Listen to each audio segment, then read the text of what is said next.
And if you would stand with me this morning as we read from that pericope, the Gospel according to St. Luke. It's a very familiar story. Amen. I'm going to be reading from the Message Bible, so it may be just a little different from the one that you're reading from. When they came down off the mountain the next day, a big crowd was there to meet them. A man called out from the crowd, "Please, please, teacher, take a look at my son. He's my only child. Often a spirit seizes him, and suddenly he screams and thrown into convulsions, his mouth foaming, and then it beats him back and black and blue before he leaves him. I asked your disciples to deliver him, but they couldn't." And Jesus said, "This generation, no sense of God. This generation has no sense of God, no focus on their lives. How many times do I have to go over these things? How much longer do I have to put up with this? Bring your son here." While he was coming, the demon slammed him to the ground, threw him into a convulsion. Jesus stepped in and ordered 4 spirits gone, healed the boy, handed him back to his father, and they all stood there, heads in wonder, astonished at God's greatness and God's majestic greatness. Amen. I want to preach this morning for it's more complex than you think. Don't ever get it twisted. It's more complex than you think. Amen. You may be seated. We seem to have a little bit of echo, and hopefully, do I need to switch out mics? Okay, amen. Bear with us this morning. Amen. It's been played softly.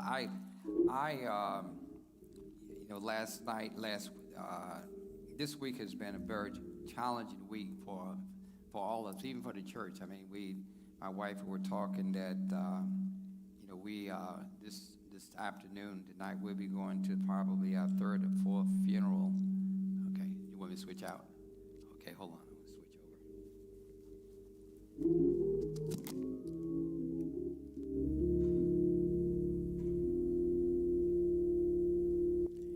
Amen, how's this? Amen, so I know you're feeling, hope you're okay now. That's my agent over there. Hope is my, amen, she keeps me straight. What I was saying is that sometimes in life you go through a lot of changes. You see a lot of changes in your life. And we said, had a homegoing service yesterday, which was a beautiful service for Sister Billy. And so the church should be very proud of that.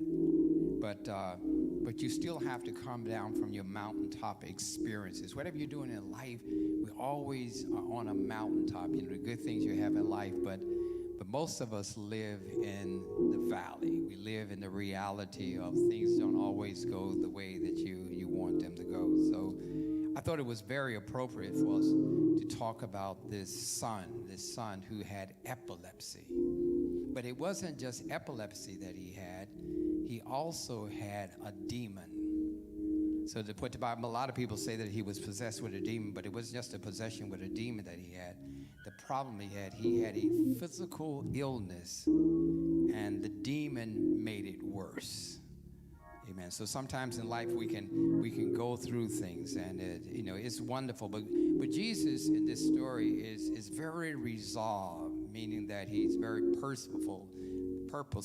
He's determined, and he's unwavering in what he's trying to do. You can experience the euphoria of life, and then at the same time you can collide with things in your life that have just really changed. Y'all looking at me very strange this morning, as if I'm going to have to sit up here and preach, and y'all going to be, this is not an entertainment, amen. I know you're waiting for me to come, but the Spirit ought to be with you when you walk in the door. Amen. We come to church to worship. Amen.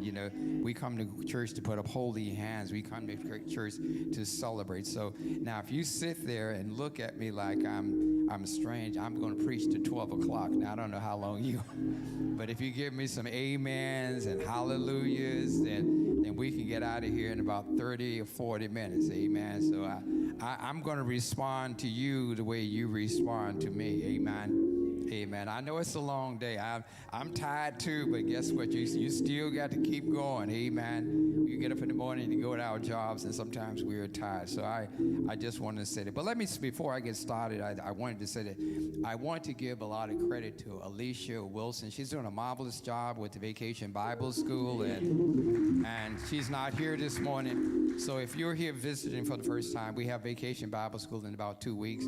Bring your kids over. She already have about 20 kids signed up for Vacation Bible School.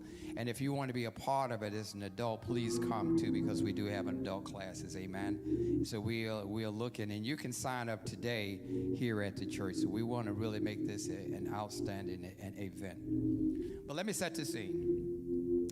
Jesus takes 3 of his closest friends. Now, there are 12 disciples, but there are 3 of his favorites. Amen. These 3, you have a lot of friends, but there's some friends that are just a little closer to you than others. Amen. You got some acquaintances that call you on the phone, and you call them friends. But there's a few that you really confide in. Your real, your BFFs. Amen. Do you have a BFF? Do you have somebody? Amen. And sometimes they're not your relatives, right? Sometimes they're people that you've met, but you feel so comfortable with them. Amen. Can I set the stage? You feel comfortable with them. You share stuff with them that you wouldn't share with anybody else. Amen. Because you kind of know that they're going to do what? They're going to keep your secrets. Amen. I have some fraternity brothers, and I'm in the fraternity, but all of them are not the same. Amen. Some are, we under the same fraternity, but you may be in Masons, you may be in Elks, but whatever you are, they're always your BFFs. So what Jesus did this morning, he took his BFFs on the Mount of Transfiguration, and they didn't know what they were going through. They just thought that this was another rodeo. This was another going out with the boys. And while they were there, he did something. And one of the things we need to establish, first of all, what he was doing was he was verifying and making sure that we understood that he was the Messiah. He did it because he needed somebody to be a witness to it. I'm not just a prophet. I'm someone who is special. So he took them on the Mount of Configuration. He took 3 of them up there. And while they were up there, these 3 brothers saw something they had never seen before. They saw Moses and Elijah, and they just saw, wow, this guy is the real deal. They're in heaven. Peter was so excited that he said, hey, look, heaven has come down to earth. I don't want to go back. Let us stay up here. Let's build some tabernacle. Let's forget about the other 9 guys down in the valley. Amen. You still didn't get that, did they weren't concerned about their colleagues. They were concerned about the euphoria that they were going through. And what he was saying is they saw everything, and God allowed Moses and Elijah to have a dialogue with him. Amen. Can you imagine? They came down to have a dialogue, and I believe nobody knows what they said, but I'm going to use my baptized imagination. I think they said a couple of things. They said, Jesus, you're coming to the end. You're going to go through some rough times, and so we want to let you know, okay, there are going to be some rough days ahead. And he said, and by the way, while you're up there, there's some trouble down there with your disciples. Amen. So don't get it twisted. Amen. There's some trouble down in the valley. I want you to know, amen. While we, and I tell people this because we don't understand. We are dealing in a world that is dysfunctional. We have demonic leaderships and forces. And while we are here in this country living on a mountaintop, do you know America is a mountaintop to the world? Do you realize that what we are going through right now? We got up this morning, came to church, we ate our breakfast, we turned on our TVs, but you don't realize the rest of the world is living in hell. Can I make it live for you?